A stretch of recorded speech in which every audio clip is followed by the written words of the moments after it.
Olá pessoal, estamos de volta para encerrar a estrutura do rito especial dos crimes dolosos contra a vida, o rito do júri. Pois bem, imaginemos então que estamos todos no plenário do júri. Já estão lá os 25 jurados sentados, foi feita a chamada, há a presença de no mínimo 15, conforme determina a lei. As testemunhas foram separadas em salas reservadas de forma que uma não possa ouvir o depoimento das outras. Está lá, na verdade, eu, meu assessor, juntamente comigo o João, por óbvio, as testemunhas de defesa, de acusação, todos aguardando, obviamente, ali. Quando então o juiz já havia explicado aos 25 presentes que não poderiam participar do mesmo conselho de sentença pelo impedimento, pela suspeição e pela incompatibilidade aquelas determinadas pessoas que tivessem parentesco, tivessem amizade íntima ou inimizade, ou já tivessem participado de um julgamento anterior envolvendo aquele réu, o que não era o caso. Também informou que aqueles que fossem sorteados não poderiam manter contato com as pessoas sobre o processo. E a partir desse momento, então, nos convidou, advogado e promotor, para fazer o sorteio dos jurados. Anota aí uma dica, porque esse é o único momento do processo penal em que a defesa se manifesta antes do que a acusação. Nós nos colocamos próximos ao juiz, próximos da urna, onde tem ali 15, 16, 17, até os 25 jurados. E ele vai botar a mão nessa urna e vai tirar um nome e primeiro ele vai mostrar para a defesa. Eu posso aceitar e eu posso recusar. Professor, mas você pode recusar quantas pessoas? Eu posso recusar até 3 sem nenhum motivo. Da mesma forma, o promotor pode recusar 3 sem nenhum motivo. Posso recusar mais do que 3? Sim, se eu possuir motivos. Mas, professor, que motivos? Incompatibilidade, impedimento e suspeição. Claro que o ônus da prova cabe a mim. Se eu disser que você é uma testemunha que é um jurado parente do réu, parente da vítima, por exemplo, eu tenho que provar que você é parente da vítima. Se eu arguir a sua suspeição, por exemplo, por amizade íntima ou inimizade capital com o réu, o juiz vai chamar você até a mesa dele e vai abrir uma espécie de contraditório, de incidente oral. Me diga, na verdade, se é verdade o que o Dr. Rigueto está falando. Sim, é verdade. Acolha a justificativa, está afastada a testemunha ou jurado por incompatibilidade, por suspeição. Não foi provado, Dr. Rigueto, não está provado, Dr. Rigueto. Eu vou acolher a justificativa do jurado e ele está sendo acatado. Não esqueçam que as recusas imotivadas não é assim, sem motivo, sem motivo, sem motivo, para só depois começar os motivos.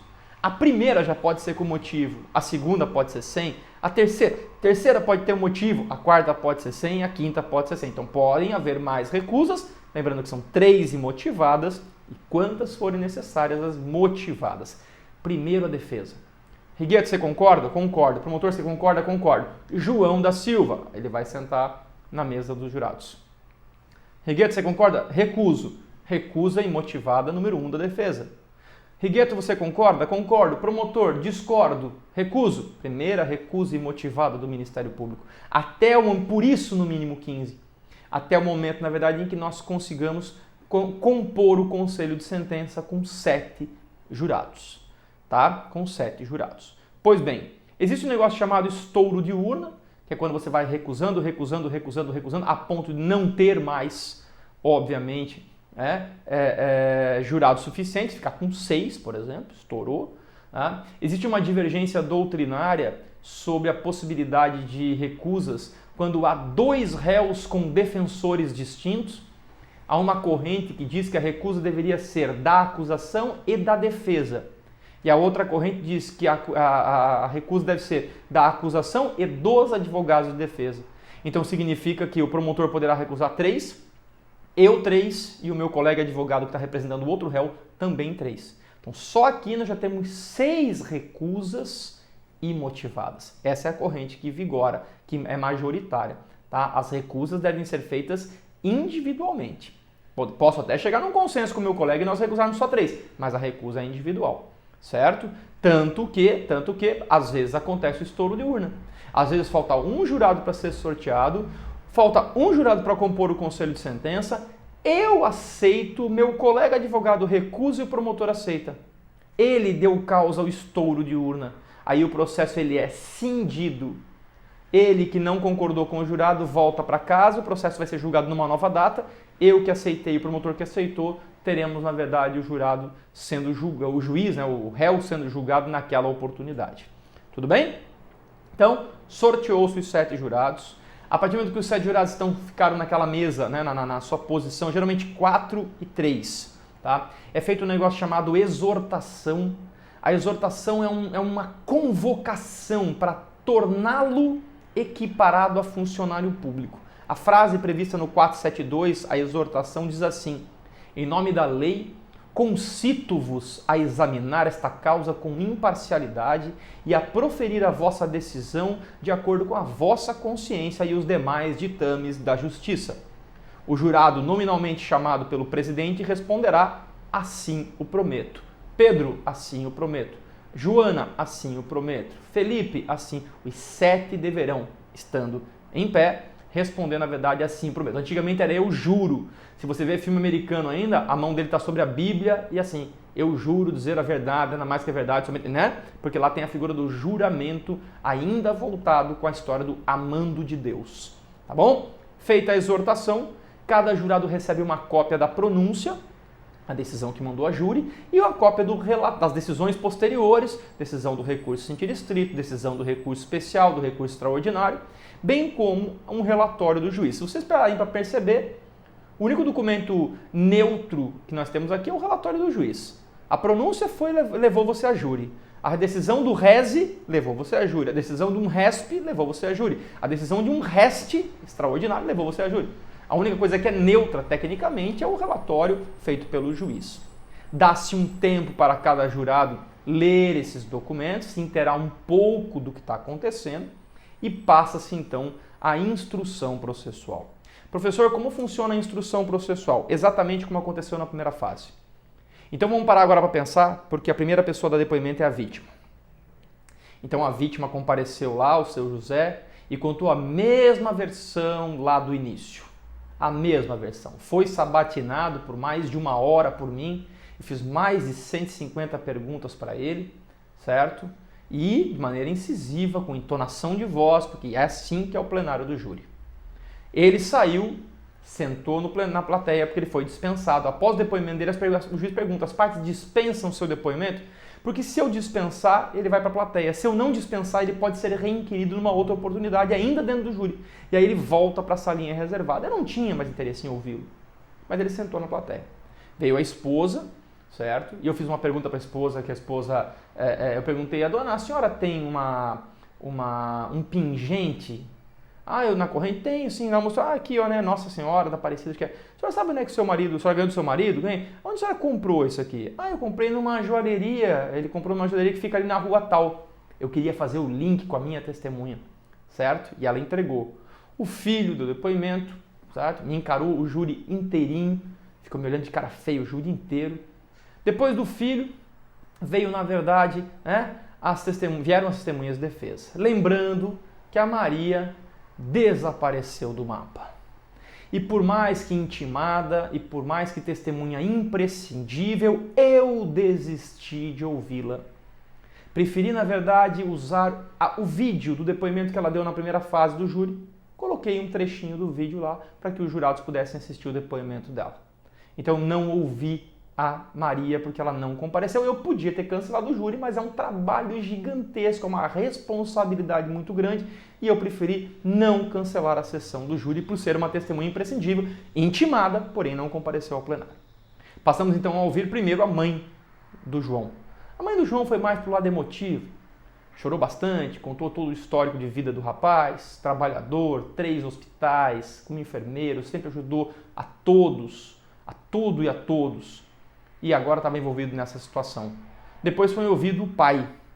O pai deu a versão, obviamente, principal da busca, quem é o João, perguntado pelo seu José lá na audiência da primeira fase, e aquele encontro na porta do banheiro propositado, feito pelo pai do acusado, né? E a resposta, né? Colocaram esse palhaço lá, ele vai até o final e ponto final.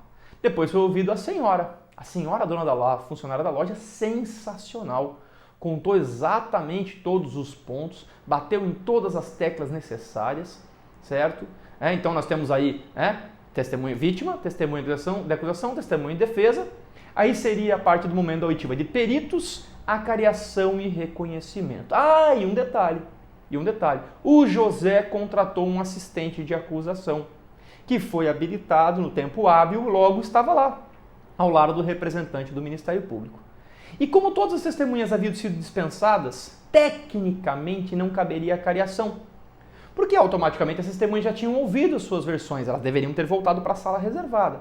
Mas o assistente de acusação pugnou pela acariação, certo? Porque ele entendeu que havia ali uma divergência.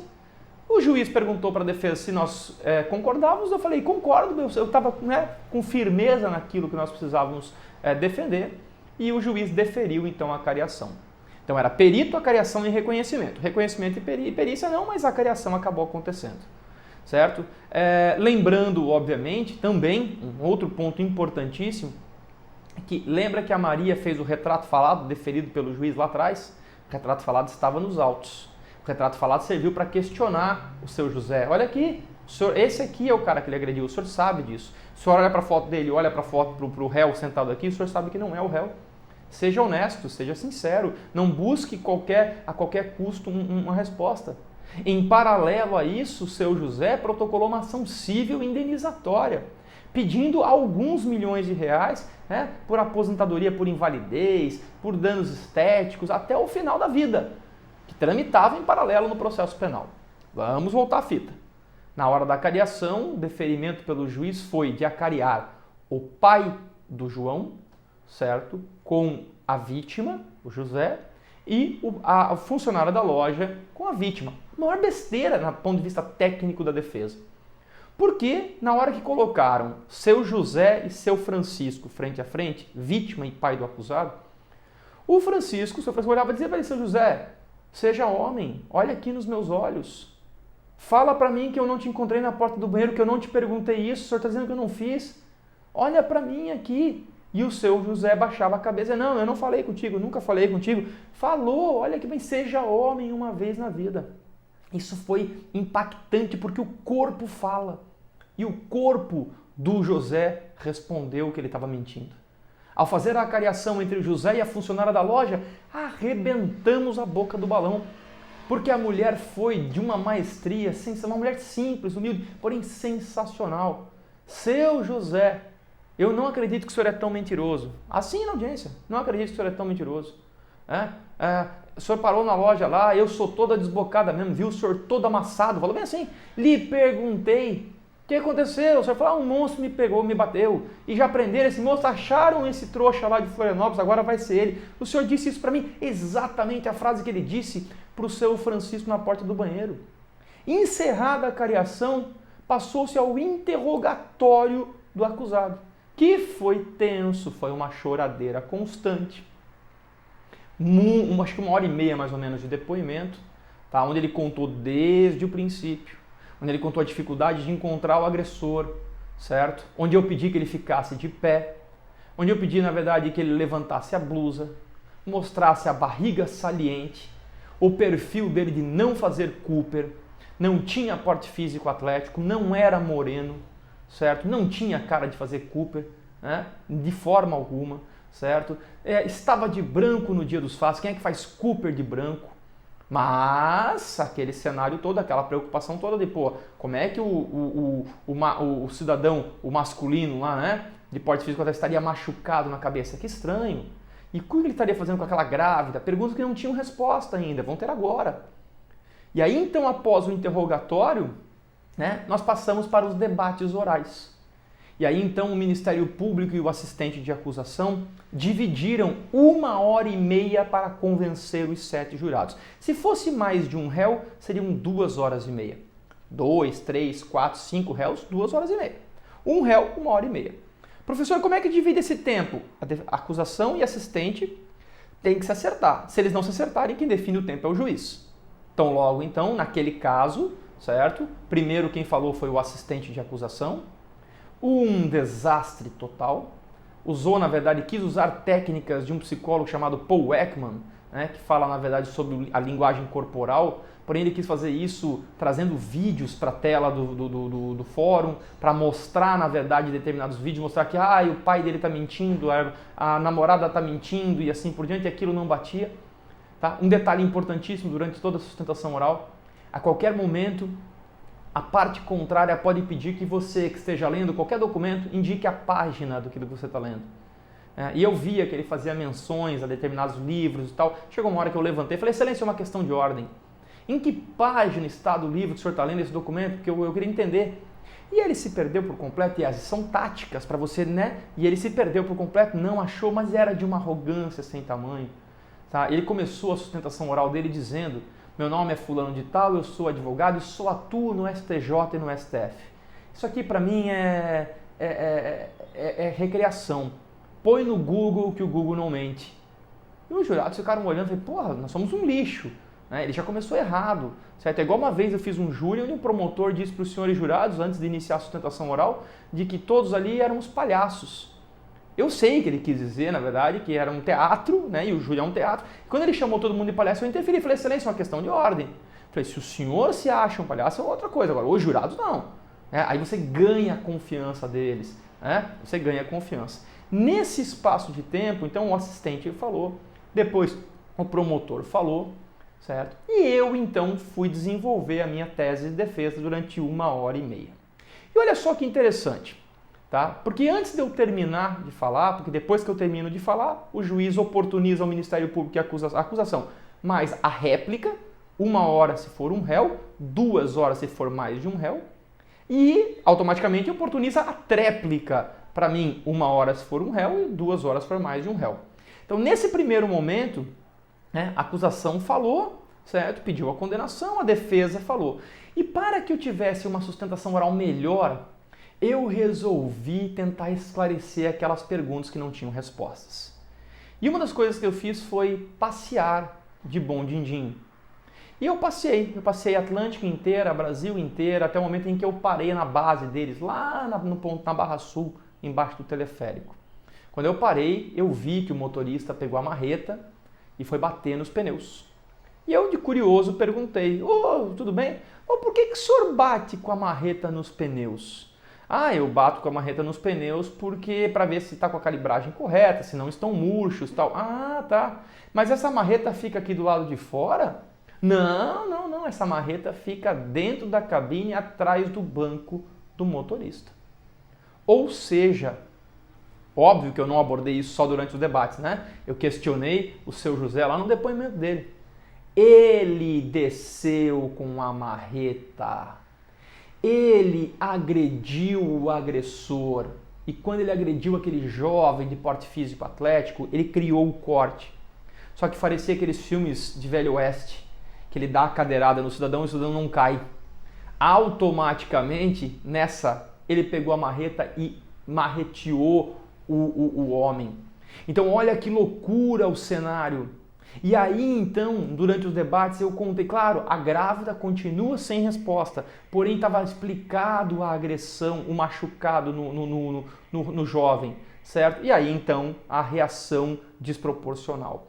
Bom, 1h30 falando, 1h30 a defesa falando, não houve réplica porque o Ministério Público não usou, e se ele não usa réplica eu não posso usar tréplica. É assim que funciona, se ele não usa a réplica, eu não posso usar a tréplica. E aí, então, os jurados podem formular perguntas para as testemunhas, para o réu, para o ofendido, sempre através do juiz presidente. Tá? Lembrando, na verdade, que durante os debates a gente não pode fazer menção ao uso de algemas, ao silêncio do réu, eventual silêncio parcial, ou ao fato do juiz ter pronunciado ou não o réu. Esse tópico eu ainda vou deixar para frente, porque eu vou precisar de mais um encontro com vocês, para que nós possamos entender a parte final. Que daí vem a parte dos quesitos e qual foi o desfecho de um júri realizado no dia 11 de setembro, só não me recordo o ano, em que tínhamos como vítima José, motorista do Bom Din-Din, e João, um enfermeiro acusado de tentativa de homicídio com 2 qualificadoras. Beleza? Bons estudos e até o nosso próximo encontro.